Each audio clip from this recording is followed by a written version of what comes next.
We'll find you, we will arrest you, and we will prosecute you to the fullest extent of the law, and in these cases, federal law. Today, 4 men are now facing indictments for separate cases across our city of rideshare passengers being kidnapped and sexually assaulted. And when a driver abuses his trust by using his position of power to sexually assault a passenger, particularly when incapacitated or otherwise unable of defending herself, they cease being service providers and become predators. Court documents show Barney Flores, Abdul Mekbaki, Janaka Manatunga are all indicted with kidnapping, accused in separate kidnappings and sexual assaults of passengers from 2023 and 2025. Mekbaki is still on the run with warrants out for his arrest. Federal officials say Cesar Martel has 2 counts of kidnapping charges for 2 different victims, one in 2021 and the other in 2023. In both cases, he's accused of sexually assaulting the victims and strangling them. Several of these men are already facing state charges. When asked why the federal charges were needed, officials said it's because they have different resources and what they call structural advantages. Through Operation Lighthouse, authorities aim to uncover more victims of this kind of crime and bring criminals to justice.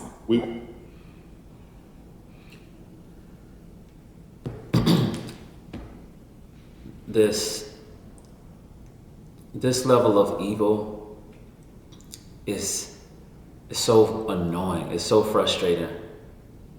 But, we're here and we have to deal with it.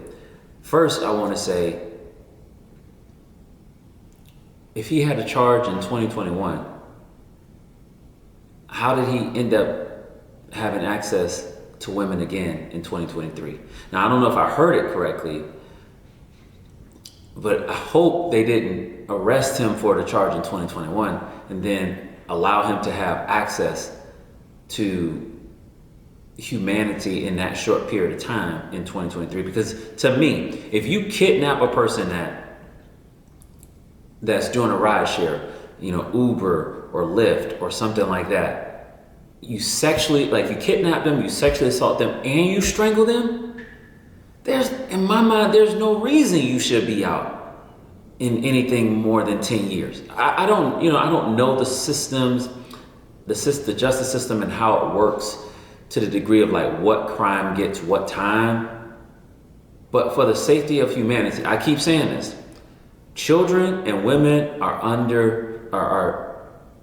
not protected the way they should be, and they're most vulnerable.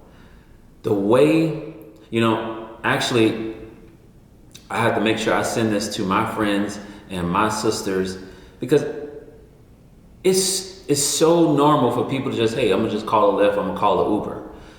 I have friends that are females, if they get in a car, a Uber or Lyft, I need to make sure that they made it. I have their location, just in case. It's not a safe world. I know we want to think we're independent, we're strong, we're working out, women are doing so many great things, working out, lifting. But you're not built to go out and deal with these demons. Hear me, you need protection. Police officers, fathers, brothers, and friends to help protect you. You are vulnerable. Women and children are vulnerable to these demonic and evil men. They're obviously preying on them. And one hasn't been caught. Listen, this kind of stuff is so gross, because I know that these are some of the same type of men who go out and molest children, harm children. Lock these people up and keep them locked up. I don't know their records, but it's hard for me to fathom that this is their first time doing this. Or even if it's their first time, they've been doing other things. And how is it that these ride shares like Uber and Lyft and whatever else is out there, how are these people getting accounts? Is there not somebody doing background checks on these folks that are driving? And I actually just got in an Uber 2 days ago, and It was a guy, had a big truck. I actually Ubered to a concert with an acquaintance of mine, so I wasn't by myself, but I'd never really feel in harm's way when I'm doing Uber. But for women, I always have concern, because it's not that I just think every man is wicked, because I interact with women. I know I'm not wicked and looking to take advantage of them. I have male friends and brothers and acquaintances who I know are all about protecting women. But it doesn't mean that I'm naive to the fact that these wicked, evil men exist and look to take advantage of women.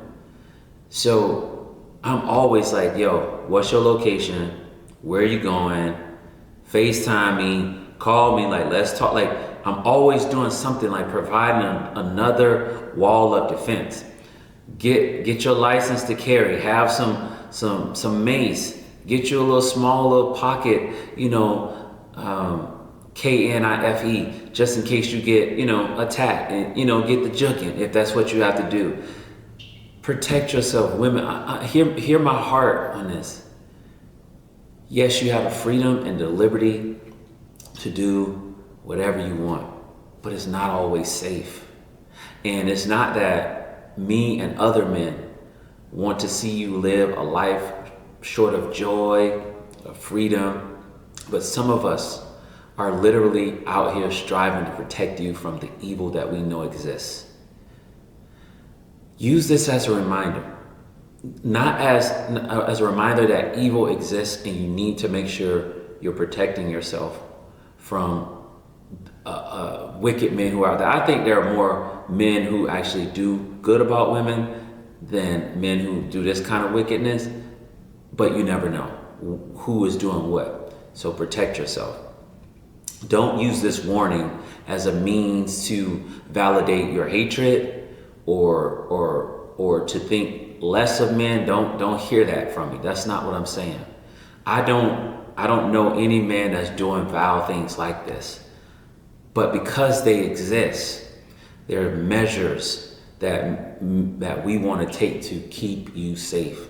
Just take this as that, nothing more.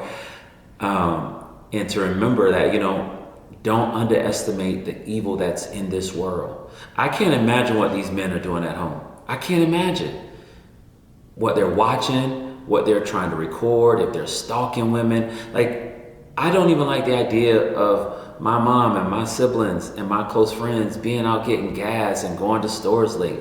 I don't like that, because I know the evil that exists in our world. And I'm not saying, oh, you can't make a late night run because, you're a woman. I'm not trying to take any liberties from you. I'm just wanting to protect you, because it's an evil world out here. As a man, there's certain pockets I don't even go in. Like, it's like I have freedom to. I'm physically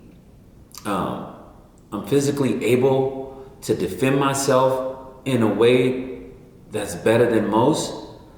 But I still don't put myself in certain pockets, because evil exists and we're all vulnerable to it. But women and children are most vulnerable. And like I said, I'm even licensed to carry, insured, all that. But I don't put myself in pockets, because for one, I don't ever want to have to do that. But I also want to avoid environments that are conducive for that. And I don't, of course I'm not saying don't drive, don't ride in Uber, don't ride and Lyft. But I'm saying have a wall of defense. Have another person with you. Have someone who has your location. Have someone who's on the phone with you. Like, all these things help deter wicked men from harming you. That's all I'm saying. Let me know what y'all think in the comment section, and I'll catch y'all in the next video. Find that rock, stand on it, be strong.